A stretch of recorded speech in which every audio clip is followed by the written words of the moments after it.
In this video, I'm going to show you how to upload zip files to Google Drive quickly and easily. This is a simple process, but if you've never done it before, I'll walk you through every step so you can get it done without confusion.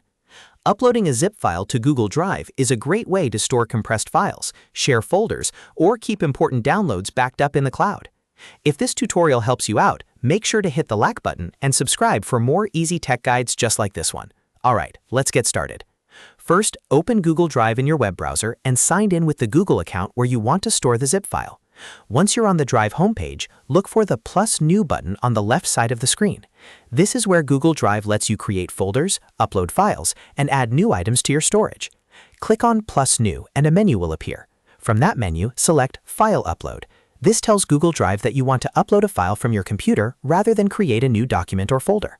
Now your computer's file picker window will open. Find the zip file you want to upload. You can browse through your folders, search for the file name, or locate it on your desktop if that's where you saved it.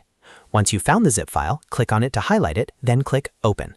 After that, Google Drive will begin uploading the file automatically. Depending on the size of the zip file and your internet speed, this may take just a few seconds or a little longer. While the upload is happening, you can watch the progress bar in the bottom corner of your Google Drive window. When it reaches 100%, your zip file has been uploaded successfully.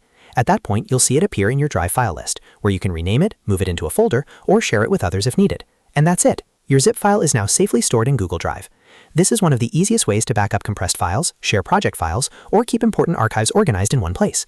If you found this video helpful, don't forget to like, subscribe, and turn on notifications so you don't miss the next tutorial. Thanks for watching, and I'll see you in the next one.